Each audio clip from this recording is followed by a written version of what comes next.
sorry it's not blue. Today we're going to talk about Cormac McCarthy's Pulitzer Prize-winning novel, The Road. In particular, we're going to discuss the novel's rejection of the past and Cormac McCarthy's portrayal of women in a post-apocalyptic future. But first, let's take a look at a few other examples of post-apocalyptic fiction to determine whether or not Cormac McCarthy's novel is actually unique among the genre.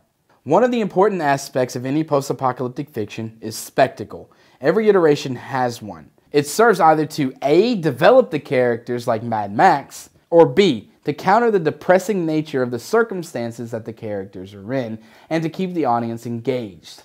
The spectacle in McCarthy's novel is the Faulkner-esque style of writing. The flowery prose keeps the audience engaged throughout all of the horrible and terrible circumstances the characters find themselves in. But as I've shown you, there's a film adaptation of The Road. So how do they translate the spectacle of prose into a spectacle for the screen? And the answer to that is Nick Cave and Warren Ellis.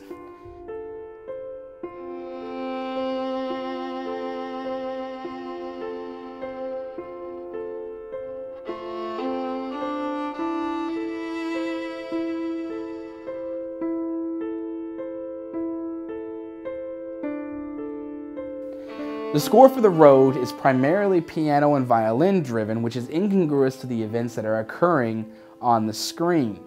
And this is actually counter to most modern post-apocalyptic films. The music in most apocalyptic films, as with the Book of Eli, is generally to counter the spectacle and to make sure that the audience doesn't disengage too much from the depressing and horrific nature of this post-apocalyptic world.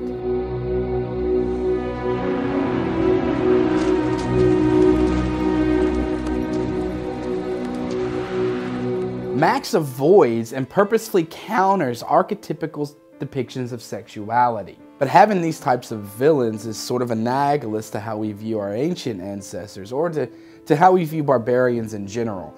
And the audience tends to expect that when everything collapses, people will resort to barbarism. Let's talk about how The Road handles these themes.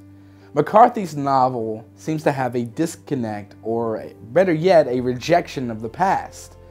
As we've seen that Mad Max simply disregards the past, The Road is violent in its severing from history.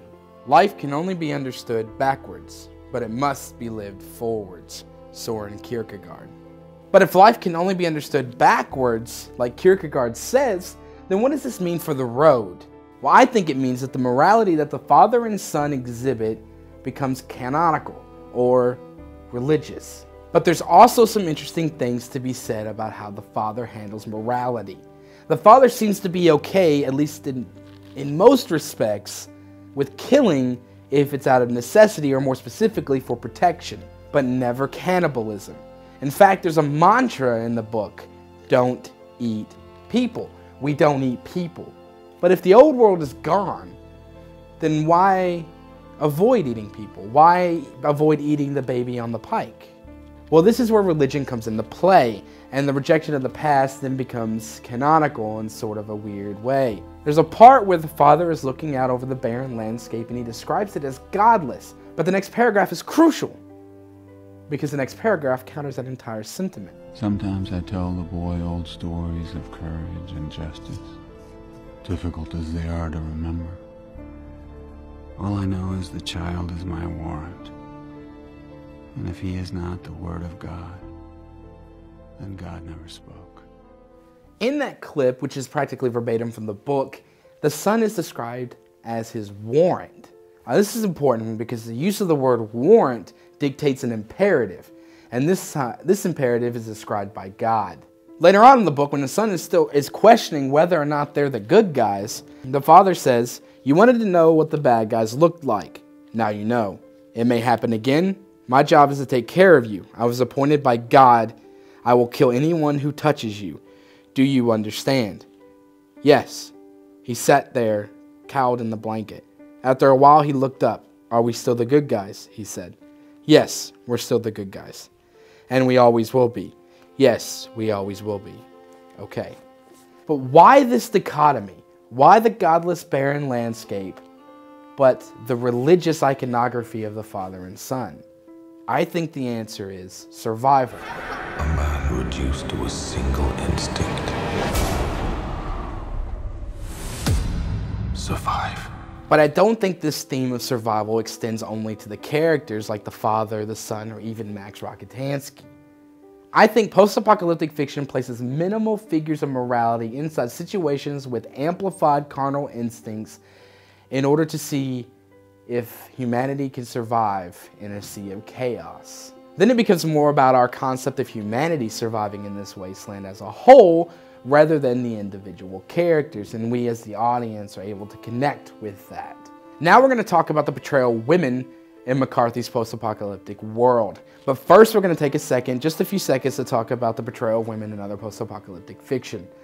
In post-apocalyptic fiction in general, we can often see women portrayed as commodities, and most often they're physical or sexual or erotic commodities. Now, whether or not you see this as indicative of what would happen because you believe in inherent barbarism, meaning you think when society collapses that humans will instinctively resort to their most base and cruel instincts. And while on a base level, it's easy to attribute these facets to the women portrayed in theRoad, I don't think that's quite an easy enough answer. And as I've mentioned before, there's already another outlier in Mad Max in regards to its portrayal of sexuality, women, and relationships as a whole. And the new one will no doubt explore this in further detail. We are not things. We are not things. But here we're going to talk about 3 specific moments in the book, 2 of which are intertwined. Now I'm going to read you 2 passages and then we're going to discuss them, and the third one's about the mother who is not quite treated the same as the rest of the women in the novel. So let's begin with the passages. This passage is in regards to the father and son hiding from a passing convoy. They clanked past, marching with a swaying gait like wound-up toys, bearded, their breath smoking through their masks. "Shh," he said. "Shh." The phalanx following carried spears or lances tasseled with ribbons, the long blades hammered out of truck springs in some crude forge-up country. The boy lay with his face in his arms, terrified. They passed 200 feet away, the ground shuddering lightly, tramping. Behind them came wagons drawn by slaves and harnessed and piled with goods of war, and after that the women, perhaps a dozen in number, some of them pregnant, and lastly a supplementary consort of catamites, ill-clothed against the cold and fitted in dog collars and yoked to each other. All passed on. They lay, listening. Before we address this passage, I'm going to read you the one that this is intertwined with in our discussion. The father and the son have just scared away a band of 3. They walked into the little clearing, the boy clutching his hand. They'd taken everything with them except whatever black thing was skewered over the coals. He was standing there, checking the perimeter, when the boy turned and buried his face against him. He looked quickly to see what had happened. "What is it?" he said. "What is it?" The boy shook his head. "Oh, Papa," he said. He turned and looked again. What the boy had seen was a charred human infant, headless and gutted and blackening on the spit. He bent and picked up the boy and started for the road with him, holding him close. "I'm sorry," he whispered. "I'm sorry."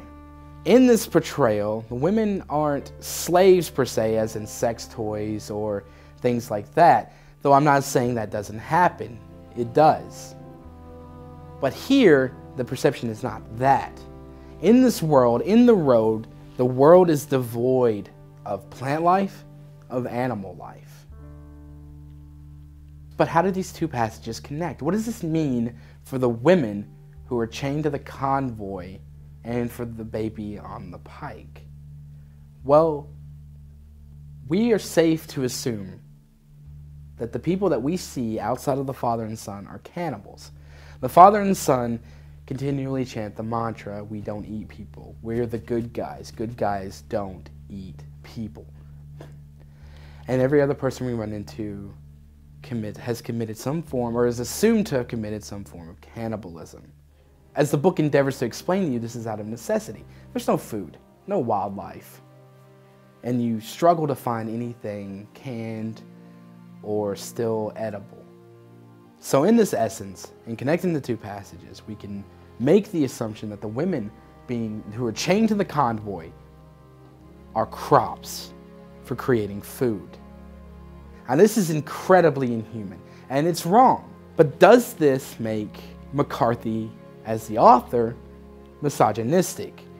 But that kind of depends on each individual in the audience's own worldview. If you believe in the inherent barbarism that I mentioned earlier, then yes, you probably believe that this would happen. But the argument I would like to make is that McCarthy is in fact not misogynistic.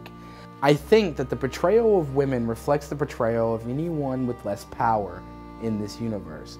And power is sort of a tricky, fickle thing in this world, because power seems to be doled out to whoever can do the most damage to the others.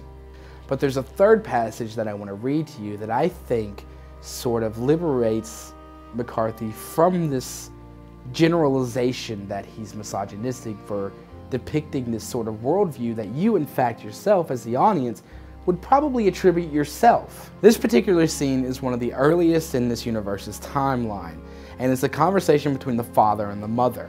And I'm going to read you this right now, and we'll talk about it right after I read it. "We used to talk about death," she said. "We don't anymore." "Why is that?" "I don't know. It's because it's here. There's nothing left to talk about. I wouldn't leave you.